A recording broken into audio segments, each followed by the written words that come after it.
A gente vai colocar também nessa conversa o analista jurídico, Dr. Ricardo Afonso, como eu disse, ao vivo lá de Porto Alegre, ele que aparece aqui na tela do RN. Dr. Ricardo, uma boa noite para o senhor. A gente quer saber se esse decreto pode mudar aí todo o jeito que o judiciário vinha trabalhando. E mais, né, o tal chamado marco temporal para reconhecimento das áreas, talvez seja aí uma das questões jurídicas mais importantes. Existe a possibilidade, inclusive, de gerar a nulidade, digamos assim, de procedimentos que já estão concluídos? Boa noite para o senhor. Boa noite, Márcio. Boa noite, amigos do Rural Notícias. Boa noite, meu amigo Daúde. Eu realmente, quando vi essa notícia da Folha de São Paulo hoje, fiquei duvidando dela, né? Porque neste momento de tumulto do país, lançarem um decreto neste nível, né, que desconstituiria todas aquelas áreas que já foram demarcadas e homologadas, eu acho um tanto forte demais para que aconteça. O governo assumiu uma situação dessa.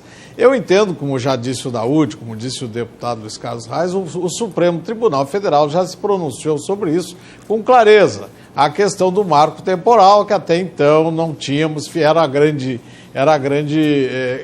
polêmica da questão. Então, o outubro de 1988 é, né, a data, o marco temporal é esse. Aquelas terras que não estavam ocupadas naquela data pelos indígenas não pode ser demarcado e objeto de homologação.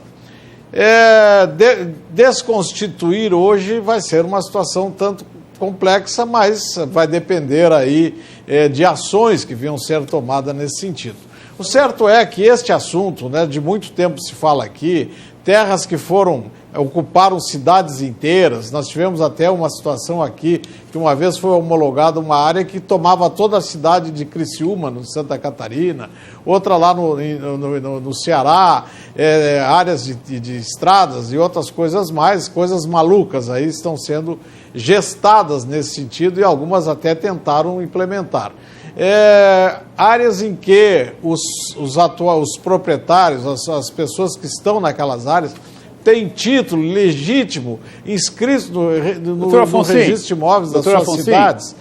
Como é que vai tirar essas pessoas de lá sem indenização? Isso não tem cabimento. Fala da onde? O senhor acha, então, que descumprir a lei precisa tomar cuidado? Quer dizer, para não é descumprir a lei, é que nós temos uma situação que está consolidada. Consolidada como? O produtor rural com título de 100 anos tem que sair da terra? Não, isso é outra história. Nós estamos assim, lá essa questão do que ocorreu em Roraima e outras tantas, nós temos já houve, né? Agora tem que ser desconstituído, não vai ser um decreto presidencial que vai desconstituir coisas que foram já devidamente homologadas e passou por todas as instâncias erradas. Mas espera aí, se passou, o decreto ele estabelece que terras legais são aquelas... Decreto não tem poder para fazer isso, Daúde. Decreto não tem poder para fazer isso. Decreto não tem poder. Doutor Ricardo, rapidamente então explica para o nosso telespectador. Há vários tipos de decretos, né? Decreto-lei, enfim. O decreto regulamenta uma lei.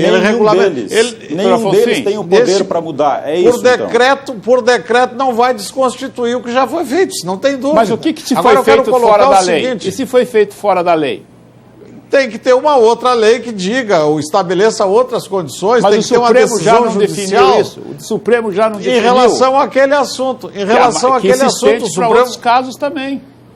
Então tem que entrar em juízo para que o Supremo diga que aquela está errada. Agora não vai ser um decreto que vai desconstituir. Isso é absurdo. Não deve existir esse decreto. Isso, para mim, foi uma invenção. Surgiu de um nada. Não sei que notícia é essa. Agora quero dizer o seguinte... Falta razoabilidade, falta bom senso nesse assunto. Vejam só o seguinte, talvez a população não tenha a dimensão do que ocorreu. Nós temos já 13% do território nacional demarcado. 13% do território nacional são 102 milhões de hectares. Só um minutinho, só um segundinho. Sabe o que são 103 milhões de hectares? É Rio Grande do Sul, Santa Catarina, Paraná, São Paulo e um pedaço do Mato Grosso do Sul. Esse é um pequeno território que já está demarcado. Né? Já está, não, eles querem 3 vezes mais do que isso ainda para a demarcação. Então veja o absurdo. São 600 mil índios no Brasil. Nesses 4 estados e mais metade do Mato Grosso do Sul vivem 80 milhões de pessoas. Então, não tem cabimento uma situação dessas. Realmente é uma loucura que foi feita, né? Então, mas precisamos desconstituir isto dentro de um regime legal também. Não vamos cometer outras ilegalidades. É isso aí, meus amigos. Tá certo, doutor Ricardo. Obrigado pela participação ao vivo conosco lá de Porto Alegre. A audiência de todos os produtores rurais, não só do Rio Grande do Sul, mas de toda a região sul. Até a próxima oportunidade, doutor Ricardo. Um abraço para o senhor. Até mais. Até. Obrigado. Um abraço.